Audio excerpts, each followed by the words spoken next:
जय श्री कृष्णा। ओम नमो भगवते वासुदेवाय नमः। आप सभी का अपने YouTube चैनल पर एक बार फिर से स्वागत है।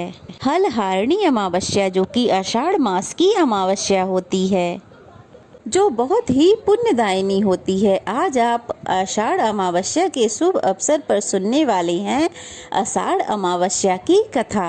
अगर आप आषाढ़ी अमावस्या के शुभ मुहूर्तों के बारे में जानना चाहते हैं तो उसकी वीडियो हमारे चैनल पर अपलोडेड है, एक बार जाकर जरूर देखिएगा। अमावस्या की तिथि पितरों को समर्पित मानी जाती है। ऐसे में आज के दिन पितरों के निमित्त श्राद्ध, तर्पण, जलदान, पिंडदान आदि कार्य किए जाते हैं। पिंडदान आदि कार्यों के लिए गृहस्थ आश्रम कितना उपयोगी है, यह आप आज की कथा के माध्यम से जानेंगे। एक समय मिथिलापति ने शुर्तदेव जी से पूछा, हे महाराज, कृपया मुझे आषाढ़ मास की अमावस्या के बारे में बताइए। इस दिन का क्या महत्व है और इस दिन पिंडदान, श्राद्ध, तर्पण आदि कार्य इतने आवश्यक क्यों होते हैं? तब शुर्तदेव जी ने कहा, हे राजन, जब पृथ्वी पर राजा श्री श्रावण्य का शासक था, तब उस समय 20वें कलयुग के अंत में सभी धर्मों का लोप हो चुका था। उसी समय आनर्त देश में धर्म वर्ण नाम से विख्यात एक ब्राह्मण थे। मुनिवर धर्म वर्ण ने उस कलयुग में ही किसी समय महात्मा मुनियों के सत्रयाग में सम्मिलित होने के लिए पुष्कर क्षेत्र की यात्रा की। वहाँ पर कुछ मृतधारी ऋषियों ने कलयुग की प्रसन्नता करते हुए इस प्रकार कहा था कि सतयुग में भगवान विष्णु को संतुष्ट करने वाला जो पुण्य 1 वर्ष में मिल जाता है, वही त्रेता युग में 1 मास में मिलता है और द्वापर युग में 15 दिनों में साध्य हो जाता है। किंतु कलयुग में तो भगवान विष्णु के स्मरण मात्र से ही उससे 10 गुना पुण्य प्राप्त हो जाता है। कलयुग में बहुत थोड़ा पुण्य भी कोटि गुना होता है। तो एक बार भी भगवान का नाम सच्चे मन से लेकर दया दान करता है, अकाल के समय अन्न का दान करता है, वह निश्चय ही ऊर्ध्व लोक में गमन करता है और मोक्ष प्राप्त करता है। यह सुनकर देवर्षि नारद हंसते हुए नृत्य करने लगे। सभासदों ने पूछा, नारद जी क्या बात है? तब बुद्धिमान नारद जी ने हंसते हुए उन सभी को उत्तर दिया, नारायण नारायण, आप सभी का कहना सत्य है। इसमें संदेह नहीं कि कलयुग में थोड़े से कर्म से ही महान पुण्य का साधन किया जाता है और क्लेशों का नाश करने वाले भगवान केशव स्मरण मात्र से ही प्रसन्न हो जाते हैं। फिर भी मैं आप लोगों से यह कहता हूँ कि कलयुग में ये 2 बातें दुर्घट हैं, शिश्नेन्द्रिय का निग्रह और जिह्वा को बस में रखना। यह दोनों कार्य जो भी सिद्ध कर ले वही नारायण स्वरूप है। इसलिए कलयुग में आपको यहाँ नहीं ठहरना चाहिए। नारद जी की बात सुनकर उत्तम व्रत का पालन करने वाले महर्षि सहसा यज्ञ को समाप्त करके सुख पूर्वक चले गए। धर्म वर्ण ने भी वह बात सुनकर भूलोक को त्याग देने का विचार किया। उन्होंने ब्रह्मचर्य व्रत धारण करके दंड और कमंडल हाथ में लिया और जटा बलकलधारी होकर वे कलयुग के अनाचारी पुरुषों को देखने के लिए घर छोड़कर चल दिए। उनके मन में बड़ा आश्चर्य हो रहा था।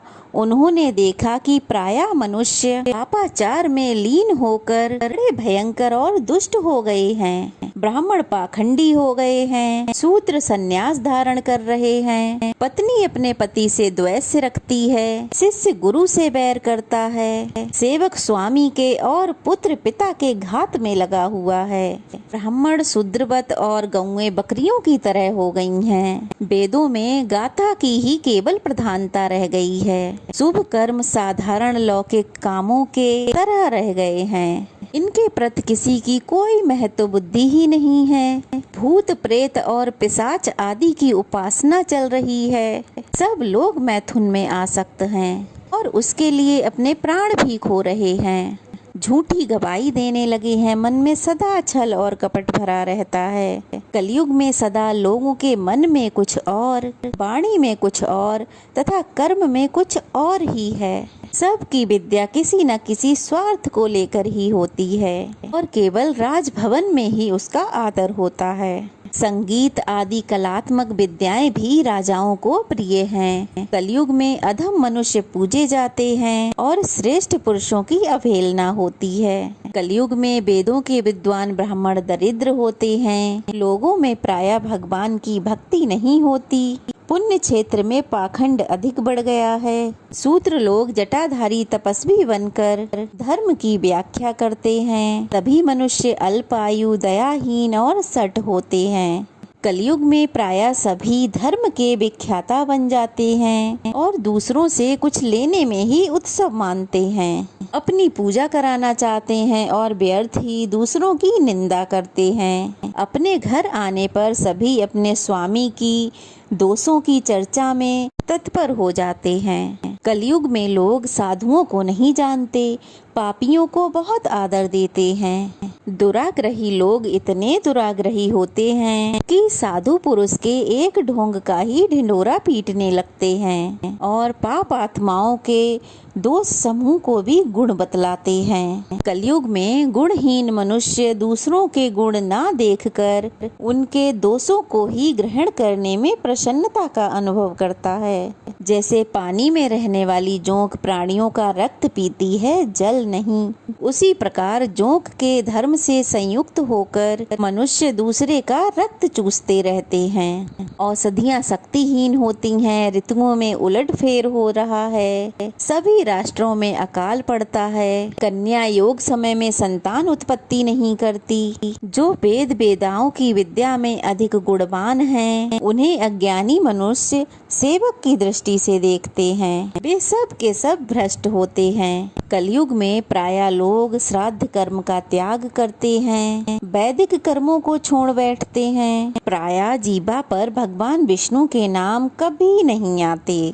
लोग श्रृंगार रस में ही आनंद का अनुभव करते हैं और उसी के गीत गाया करते हैं। कलयुग के मनुष्यों में न तो भगवान विष्णु की सेवा देखी जाती है, न शास्त्रीय चर्चा होती है, न कहीं यज्ञ की दीक्षा है, न विचार का लेस है और न तीर्थ यात्रा है और न ही दान धर्म होते देखे जाते हैं। कितने आश्चर्य की बात है। यह देखकर धर्म वर्ण को बड़ा भय लगा। पाप से कुल की हानि होती देख अत्यंत आश्चर्य से चकित होकर वे दूसरे द्वीप में चले गए। सब द्वीपों और लोकों में विचरते हुए बुद्धिमान धर्म वर्ण किसी समय कौतूहलवश पितृलोक में गए। वहां उन्होंने कर्म से कष्ट पाते हुए पितरों को बड़ी भयंकर दशा में देखा। वे दौड़ते, रोते और गिरते पड़ते थे। उन्होंने अपने पितरों को भी नीचे अंधकूप में पड़े देखा।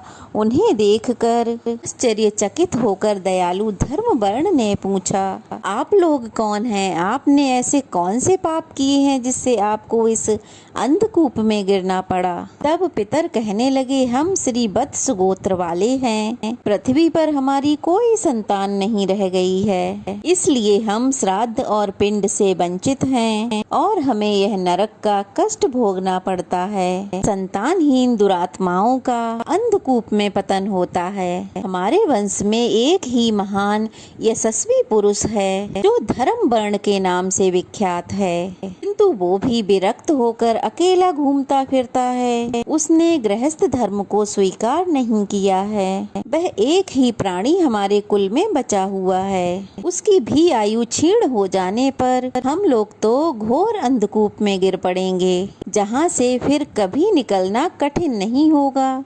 इसलिए तुम पृथ्वी पर जाकर धर्म वर्ण को समझाओ। हम लोग दया के पात्र हैं। हमारे वचनों से उसे यह बताओ कि हमारी वंश रूपा दुर्वा को काल रूपी चूहा हर दिन खा रहा है। क्रमशः धीरे धीरे सारे वंश का नाश हो गया है।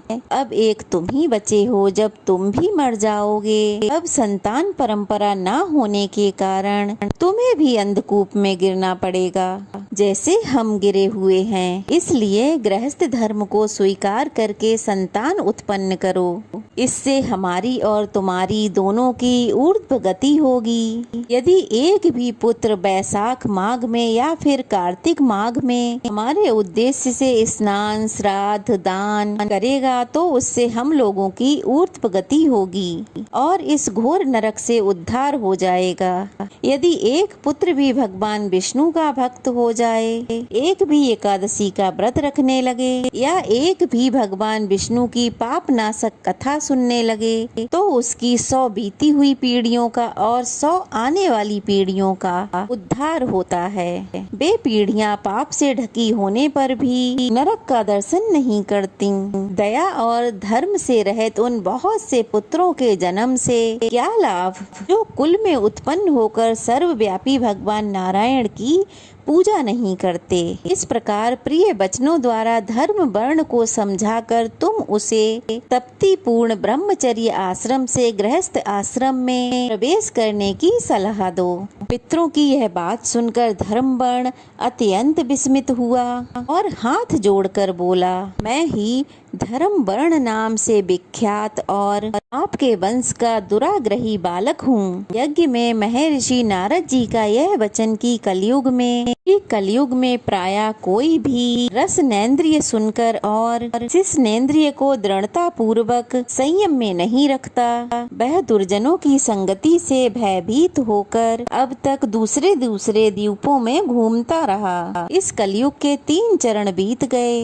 अंतिम चरण में भी अब 3.5 भाग बीत चुके हैं। मेरा तो जन्म भी व्यर्थ बीता है, क्योंकि जिस कुल में मैंने जन्म लिया उसमें माता पिता के ऋण को भी मैंने नहीं चुकाया। पृथ्वी के भारभूत उस शत्रु के समान पुत्र के उत्पन्न होने से क्या लाभ। तो पैदा होकर भगवान विष्णु देवताओं तथा पितरों की पूजा ना करे। मैं आप लोगों की आज्ञा का पालन अवश्य करूँगा। बताइए पृथ्वी पर मुझे किस प्रकार और कलयुग से और संसार से भी बाधा प्राप्त नहीं होगी। धर्म वर्ण की बात सुनकर पितरों के मन को कुछ आश्वासन मिला। वे कहने लगे, बेटा तुम गृहस्थ आश्रम स्वीकार करके संतानों उत्पत्ति के द्वारा हमारा उद्धार करो।